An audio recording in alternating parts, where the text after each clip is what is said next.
Welcome back to the USA Dog Behavior Podcast. I'm Scott Schaefer, a certified dog behaviorist specializing in all types of canine behavior issues.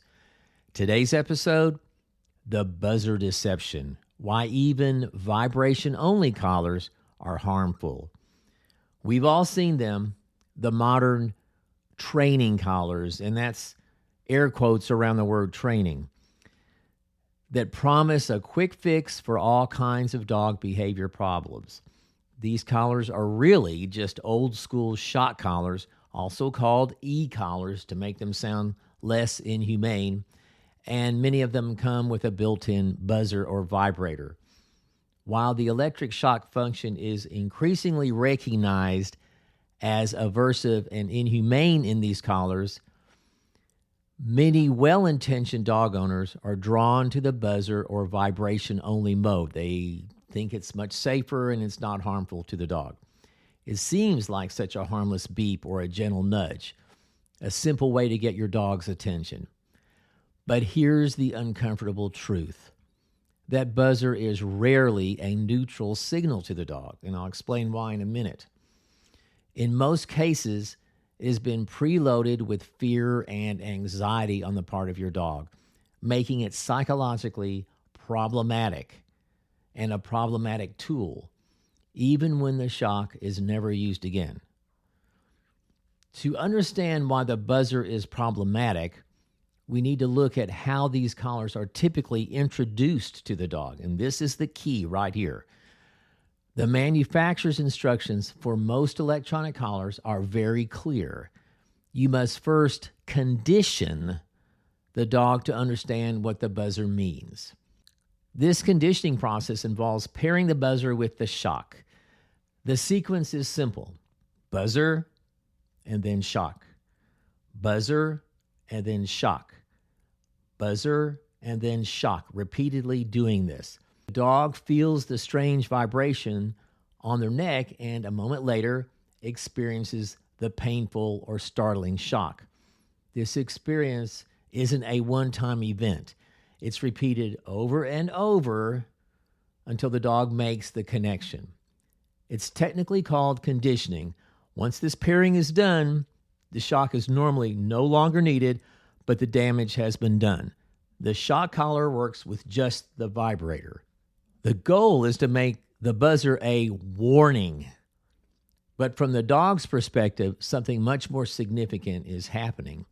Through this condition that I just talked about, the previously neutral buzzer transforms into something very unpleasant to the dog.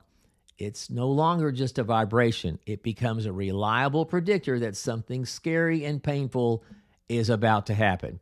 This is a classic example of Pavlovian or classical conditioning, if you remember that from your Psychology 101 courses.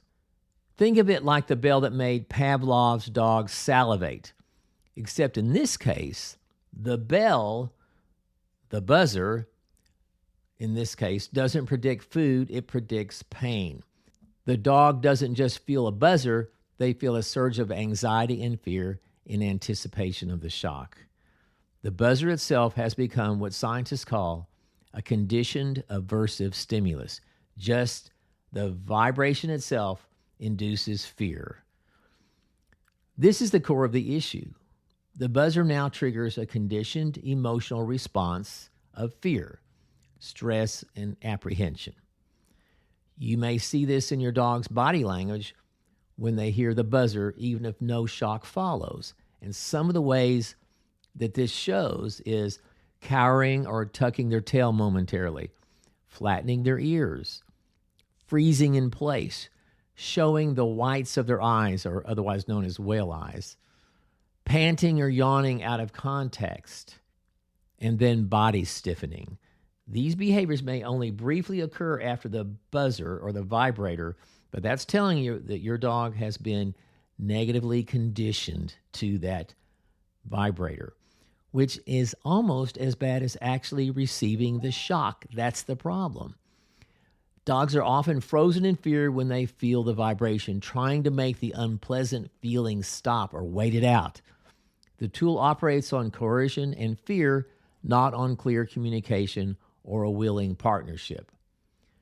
The great news is that you don't need to use tools that instill fear to have a well-behaved and confident dog. We all know this. Modern, force-free training methods are not only humane, but they are also more effective in the long term because they build trust and understanding. That last sentence that I said has to be the understatement of the year when it comes to working with dogs. Modern, force-free training methods are not only humane, but they are also more effective in the long term because they build trust and understanding. We just know a lot better now. We know this is not a great answer. I can almost forgive people from 50 years ago doing this, but not today. It's just inhumane and it's not very effective. Instead of using a buzzer that has been linked to electrical shocks, you can use positive reinforcement when your dog does what you want them to do. Teach a positive sound, like a kissy noise or a specific word, like look, that you pair with a high-value treat. This is called a marker. We can use clickers for it too, but you can use your words as well. This then becomes a signal that rewards your dog for their attention and desired behaviors. So instead of a vibrator, we can say like, look, or yes, and follow it with a treat. This is literally the opposite of using shock collars with buzzers. What I just described is literally the opposite of shock collars with vibrators or buzzers. To learn more, you can always work with a positive reinforcement professional to understand why an undesired behavior is happening with your dog and address that directly using positive training techniques.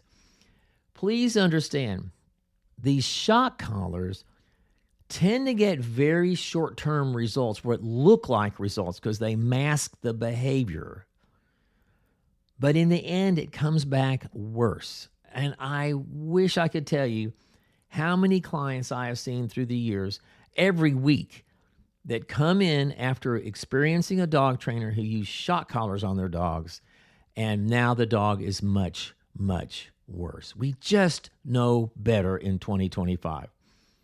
Choosing a training method is a choice about the kind of relationship we want with our dogs. By saying no to buzzers and shocks and other aversive techniques, we can choose a path built on trust and reward, not fear, because no one wants to learn, human or canine, no one wants to learn with fear. Thanks for tuning in. If you enjoy quick insights into dog behavior, don't forget to subscribe for more of these bite-sized episodes and leave a review if you find these episodes helpful. Find us at usadogbehavior.com, where there are lots of free dog behavior resources for you. You can follow us on Facebook by searching for USA Dog Behavior. See you next time. Now go love your dog.